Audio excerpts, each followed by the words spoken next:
Good afternoon, class. My name is Michael Schroeder, and today I will be presenting my workshop presentation on expectancy violations theory. I want to first give a quick intro of the audience that I'm presenting to. My audience will be my co-workers at work, since I'm dressed up like I'm at work. I'm going to present in a way that will be applicable to them, but also be able to explain the theory. So let's begin. Good afternoon, co-workers. You all know me, I'm Michael Schroeder. Today I'm going to be talking to you about a brief that's not exactly a normal brief that we give, but something that I did study and find very applicable to us and what we do. So today we're going to be talking about expectancy violations theory. I want to start by discussing kind of what we'll be talking about. So first we're going to talk about why us. Why talk about us in this setting with any sort of communications theory. Second, I want to discuss what the expectancy violations theory is and how it can apply to you with some examples. Then we're going to use some application time and figure out what exactly we can do to apply this theory to us. And then draw some conclusions you can take away from all this. So let's begin. What sets us apart? Why study us? Thinking about some of our interactions, we actually have a very abnormal interaction dynamic here. We have a lot of younger people here. We have some people that literally just graduated high school, like last summer, and you're here, you're already through the training, and you're on the line doing the mission, but you're literally fresh out of high school. We have other people who have been doing it for several years. They've been in the Air Force for more than 10 years, and they're way up there, very experienced both in life and in the Air Force and with this job. We also have a lot of inexperienced and experienced people, kind of like we just talked about. We have some people just learning the job and the trade, and other people who really know what they're doing and are able to come alongside and serve and help. Also, we have pilots and sensors, which again, very different dynamic, left seat person, right seat person, very different jobs, very different expectations, but the same aircraft, the same responsibility to get the mission done. And finally, we have officer and enlisted. Also presents a very interesting dynamic. Rank is always an interesting player, especially when you have someone who's fresh out of high school, a new enlisted person. They're going to be very hesitant to talk to an officer in any way that, you know, they're a little scared of officers. And then officers generally don't work as much with enlisted people, but our job, we work a lot together. In fact, we work more with each other, officer enlisted, than just officer or enlisted.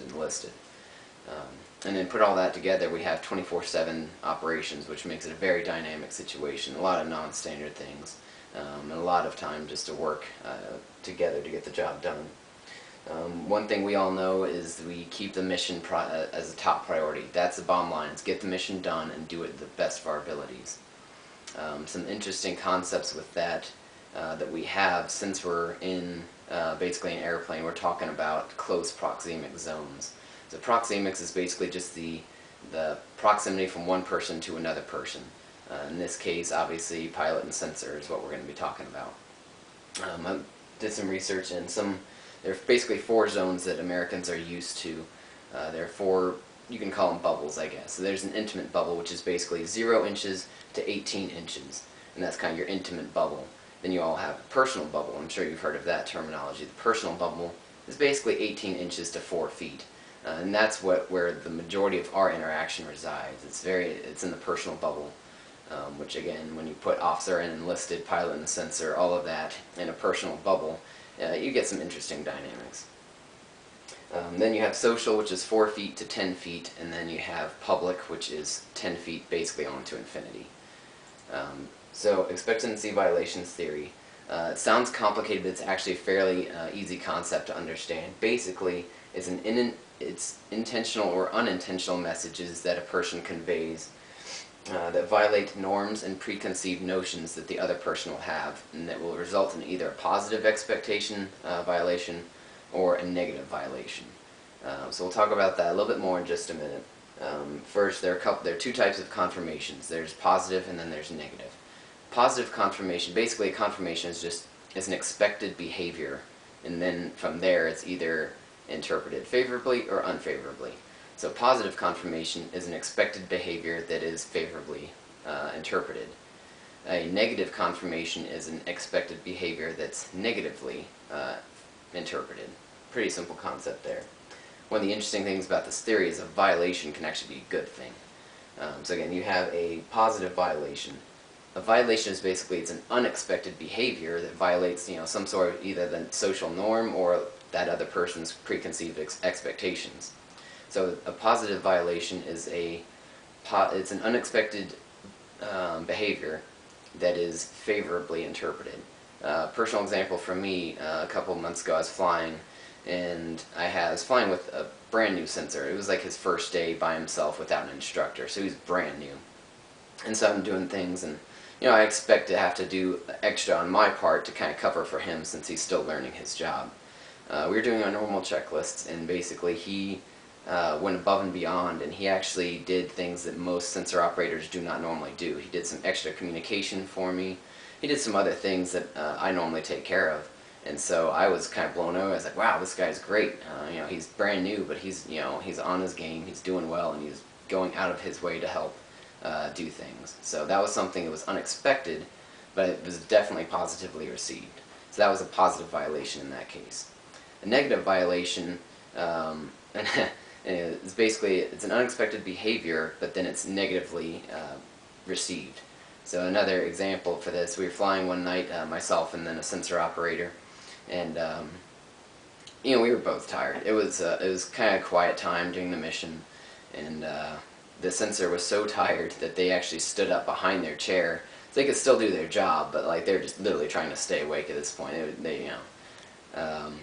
And so we were still doing our job flying, and I look over there, and the sensor operator is just kind of doing the nod off, and then literally like slouches over the chair, falling asleep, standing up, just completely asleep, and then kind of jolts and wakes up.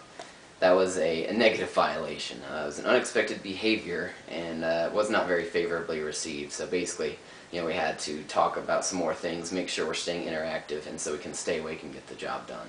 But that was a negative violation.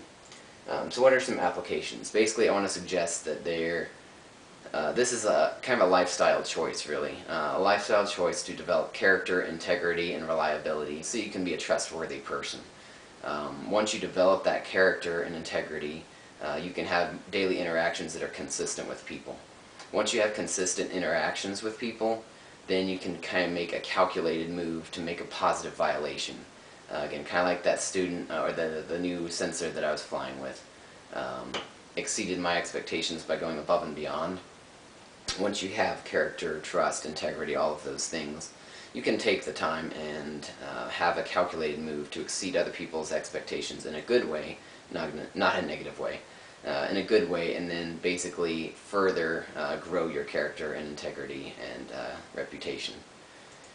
So conclusions to draw, obviously, as we've talked, we have a very unique atmosphere, we have unique demographics for our people here, we have a unique mission, very unique communication dynamics as well between officer and enlisted. We've also talked about how expectancy violation theory can be used to create an advantageous situation. Again, if you set people's expectations at one level and then you make a calculated decision to exceed those expectations, you are now able to turn a situation to your advantage, grow your own skill, grow your own reputation, and again, make everything better, basically. So that's kind of that last point, is to develop a consistent lifestyle so you can make those calculated moves that are for the benefit of both you and the other person in the situation. So make sure that decision is smart, timely, and effective, so that it is really good positive violation. So if you have any questions, I'll be staying around after brief. Feel free, and I'll gladly talk about any questions you may have. Thanks, guys.